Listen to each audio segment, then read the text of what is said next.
What's up, everybody? Brian with Living Jeeping and Adventuring. I'm going to show you how to get to Hotel California at Land Between the Lakes. So as you see, I'm using the Onyx Off-Road app. As I zoom in here, you'll see a road. It's called Ginger Ridge Road. There on the left, you'll take it south from the North Welcome Center. And as you're traveling south, you'll take a left onto Tornado Valley Fire Service Road 112. You'll travel down that road just a little piece,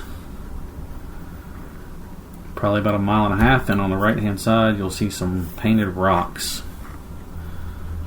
Once you see those rocks, you'll drive past them maybe 200 feet, and on the right hand side you'll see an opening in the tree line. That is the opening you'll take to get down to the actual structure. So again, head south onto Ginger Ridge Road, left onto Tornado Valley Fire Service Road 112.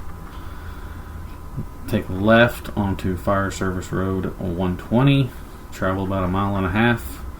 On the right, you'll see the rocks. And just past that, you'll see the opening.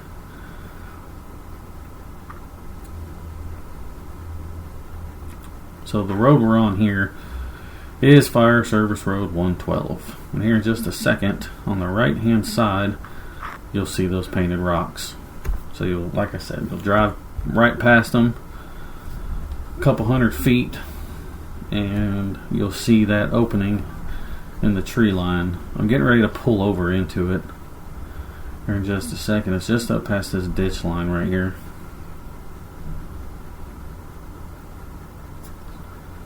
Right here on the right. Like I said, it is a dirt road, but it is passable. So here we are, took the right, and it does get kind of tight and twisty and windy through here, but it's not too bad. I'd say if it was rainy or just had rained or something and get real muddy, I'd say it'd probably be pretty slick, probably fun to get out of, but if it's dry, just about anything could probably get down there to it. Now, coming down through here, it is kind of fast. I sped this little part of the video up, but the trees are all painted with graffiti, all different colors and designs and hearts, and I love using stuff everywhere. So, you see that, you know you're in the right spot. That little dirt road empties out onto a little gravel path. And as you're traveling down, the structure will be on the right hand side. You can kind of start to see little glimpses of it there on about the middle of the screen, and here in just a second it'll come into full view. There it is. So you got to kind of park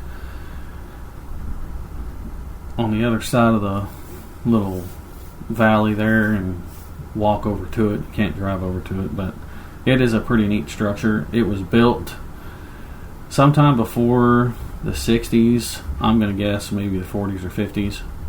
But a man named Grover Marler built it. He was a riverboat captain, and he built this place for him and his wife as a retirement home.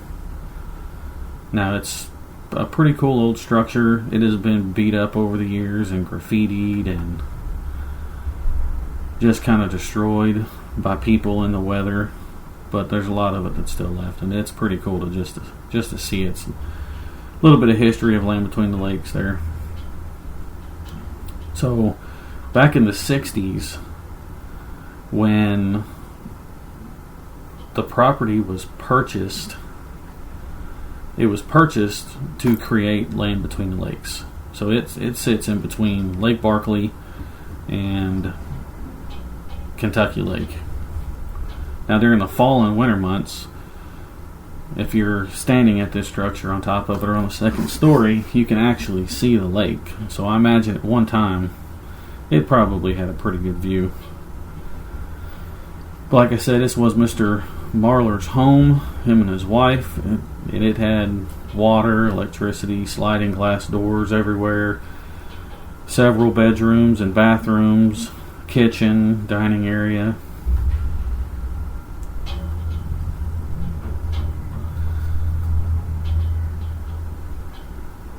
There's still some old pipes and stuff sticking up out of the ground in places, and some of the structure's in pretty bad shape. A lot of the concrete foundation is kind of busted out in some areas. So I imagine over the next 10 to 15 years, I'd say that place will probably get pretty unsafe to walk around in. And it's sad, but people have just destroyed this place over the years. Like I said, all the graffiti, you can see that, and the trash and beer cans and just everything everywhere. You know, anybody that camps knows, you know, if you bring something in, you know, take it out. Try and help save the environment as much as you can.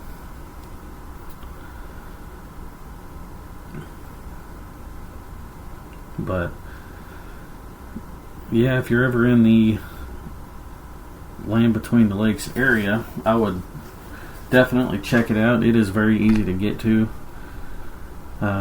Most of the time you don't even have to have a four-wheel drive to get down to it, like I said, and you don't have to take that dirt road to get down there. You can walk all the way if you want to.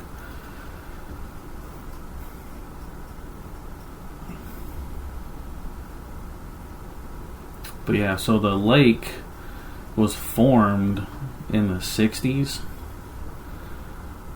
when they created Land Between the Lakes. They, like I said, purchased this house from Mr. Grover.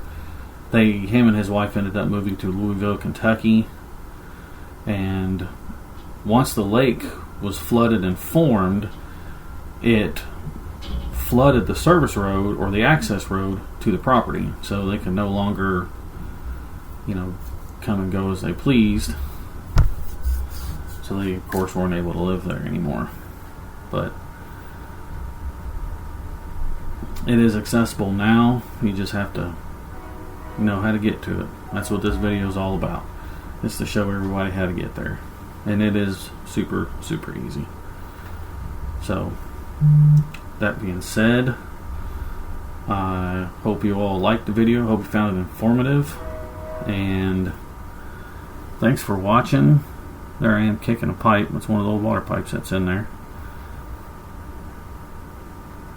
So I hope you guys keep on exploring. I hope you guys go check this place out.